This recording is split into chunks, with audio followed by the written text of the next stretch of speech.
Michelle Watson is founder of the ABBA Project, a forum for dads of daughters ages 13 to 30, that would be me, who gather together for a common goal of learning to dial in intentionally and consistently with their daughter. She writes a weekly blog. She's from Portland, Oregon. God bless her. In the last 35 years, she has been investing in girls through mentoring and counseling. Michelle, right now, in her Ed Talk, is going to help us understand those loving daughters that we want to so much succeed and invest in our time in. So would you put your hands together? Let's welcome Dr. Michelle Watson. So glad you're here. Thank you. Thank you. I am sure most of you are saying, what on earth is a woman doing standing up, ruining our conference? No. Standing up here telling us how to be better fathers. No lie, I'm asking myself the same question. You know that on Venus, the planet where I'm from, we always have a backstory to the story, don't we? So here's the backstory to why I'm here. In 2009, December of 2009, I was reading in Luke 1 about how God told Zechariah that his son John would help turn the hearts of fathers to their children. And on a day like any other, I just heard the Holy Spirit whisper, Michelle, that's what I want you to do. And I was like, You guys, I'm 55, I've never been married. Ministry to men, not on the radar. Okay, 2 days later, just the name The Abba Project dropped in my head. Abba, meaning daddy in Aramaic, and men love a project, hence the name. So in January of 2010, I emailed 11 dads, whose daughters were my clients at the time, between 13 and 30, and said, would you want to join me once a month for 6 months and see if there's a difference in you, your daughter, and your relationship? And 10 of the 11 said, we're in.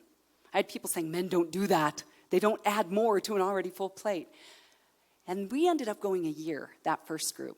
I'm now leading my 7th group of men, and they gather together, and they do this all without me doing any marketing. They tell each other, you got to go to this, you got to go to this. And I'm so humbled and grateful that men would come and say, help me learn how to dial into my daughter's heart. Because God didn't he tell us, we read in Malachi 4:6, that the hearts of fathers need to turn, not just the head. And I find dads go, I am so lost with my daughter. She didn't come with a playbook, and I don't know how to write one. Watson, you got to help me. And I say, okay. So I've written scripts that help them to be equipped to take their daughters on dates and open up dialogue to go deeper in relationship with them. Because I find on Venus, when we open our mouth, our heart's open. And when a daughter's heart is open, a dad's heart is open. Amen? And so dads keep coming, and I'm humbled and grateful. And I wrote a book a year ago, and I do these Dad-Daughter Friday blogs. And I say, dads, I want to help decode from this side, from this planet, for you guys over on Mars, to understand us a little bit better in ways that will help you to dial in. Because I believe that's the heart of God, and he wants you to ultimately represent God as a father to your daughters to change this generation. And that's where my passion lies.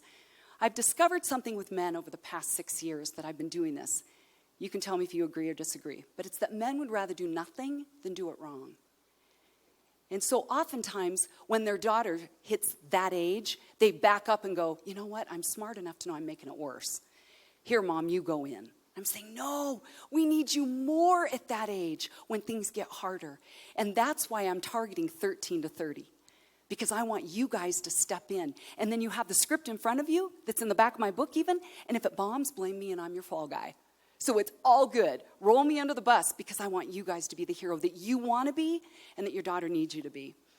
Well, today I want to give you one tool that you can walk away with at the end of these 10 minutes that you can put into action when you get home. You good with that? Okay. First of all, the title is Messages on Mirrors. And here's the quote. Tell me if you know where this comes from. Mirror, mirror on the wall, who's the fairest of them all? Snow White. You all know that was the infamous evil queen that stood in front of the mirror and asked that inanimate object the question, am I beautiful? I don't believe that was just a benign inquiry. We as women are still asking questions every single day of inanimate objects. Not animate, dads, husbands. We're asking the scale. We're asking the size on our jeans. We're asking the magazine cover, right? To tell us, am I beautiful? Am I enough? Am I adequate? And the truth is, we are going to keep looking for another mirror on another wall to answer that question if you don't. Does that make sense? What I find is that most men don't struggle with the mirror. Hey, looking pretty good today. But for us as women, that mirror is our enemy so often. If you guys heard what women hear in their heads when they look in the mirror, you would not sit there passively. You would step up and take action. I know you would. It's that military kind of stuff we've been talking about today and the lack of passive. You would take action because you would say, no one talks to my daughter like that. Not even my sons. But I'm saying as women, it's brutal what happens in our heads. Most girls have that negative voice that says you're ugly, you're disgusting, you're fat. And I look at these women for the past 35 years and go, what mirror are you looking in? Because this is not who I see. You, Dad, have no other agenda than to let your daughter know the truth of who she is. She will never tire of hearing you tell her the good things that you see when you look at her. And she will begin to internalize your voice. Oh, how beautiful if it could be akin to the voice of God the Father to her. That it doesn't matter what they say because my daddy tells me I'm beautiful. Here's how Abba Project Dad Rick said it last year when we talked about this in the Abba Project. We've got a job to do, men. We need to reinforce what we see in our daughters because it counters what society is telling them as women. The question I have for you men is, what kind of mirror are you? Is anybody else a visual learner like me? Okay, here's the mirror. Some of you looked in it today, some of you didn't. At least that's what you tell me. But let's just say you did. So there you are, right? You know how you look in the mirror. Same you, same day. Now you look in this mirror. What do you see? A completely broken and distorted perception, right? Dad, do you bring your own brokenness? Is that what you're mirroring back to your kids? You have a challenge today to be a mirror that reflects back who God is telling them that they are. Be the mirror who reflects loving, affirming, life-breathing truth to your kids. Give your daughters information from your heart about their inner and outer beauty because they go together, two sides of the same coin. So I want to just tell you today, here's your action, your battle plan so that you can step out from here and fight for your daughters.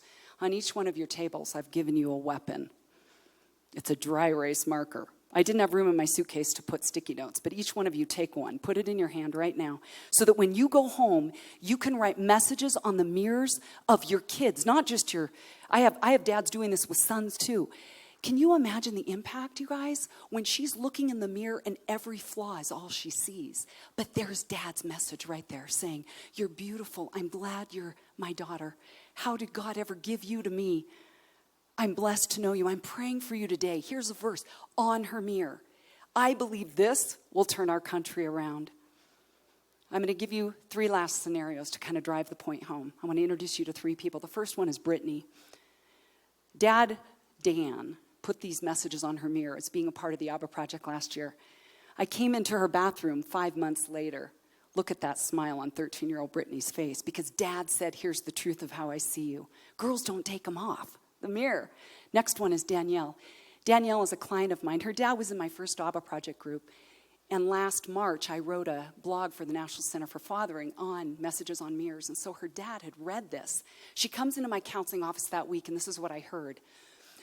Okay, like Daryl, we broke up, and I'm so gross, and no guy's ever gonna want me, but my dad, wrote these mirror messages, and she takes out her phone and shows me, and I'm like, your dad is awesome. There is no way I was gonna tell her it was my idea. No way. I want you guys to be the hero, and I'm in the background cheering you on and going, go say this, go do this, because you get to then get full credit for it. Last one. This is from a dad named Elliot who also read that National Center for Fathering blog. And he tweeted me that day and said, I'm going out at lunch to buy erasable markers. I'm like, oh, score, action. And he wrote me, as we wrote back and forth, a little cool message. It went all the way to my heart, and he sent me this picture in the afternoon that just said this in his message. Dr. Watson, thanks for the messages on mirror inspiration. My daughter, Sarah, a.k.a. Max, is 13 and in 7th grade. I attached a copy of my mirror message from today. Yesterday, Max dumped her piggy bank and gave $85.14 to a charitable fundraiser for a boy with leukemia at school. That prompted the comments about her willingness to give to others. In case the mirror message is difficult to read, it read, hey, Max, the mirror reveals only the fact that you're beautiful on the outside. Your charity and willingness to give to others reflects how beautiful you are on the inside. You are simply beautiful in every way. I am proud of who you are and love you, Dad. Oh, love it. Well, I want to close with one verse that's become really precious to my heart these days. That's James 1:22 through 25 in the Message Bible, that simply says, don't fool yourself into thinking that you are a listener when you are anything but. Letting the word go in one ear and out the other. Act on what you hear. Say that with me. Act on what you hear. For those who hear and don't act are like those who glance in the mirror, walk away, and 2 minutes later have no idea who they are or what they look like. But whoever catches a glimpse of the revealed counsel of God, even out of the corner of his eye, and sticks with it, is no distracted scatterbrain, but a man or woman of action. That person will find delight and affirmation in the action. Dads, step up to the plate. Go out and take action. Write messages on the mirrors of your kids, rear view mirrors, bedroom mirrors, and bathroom mirrors, so that you can be the hero that you want to be and that your daughter and son need you to be. Thank you.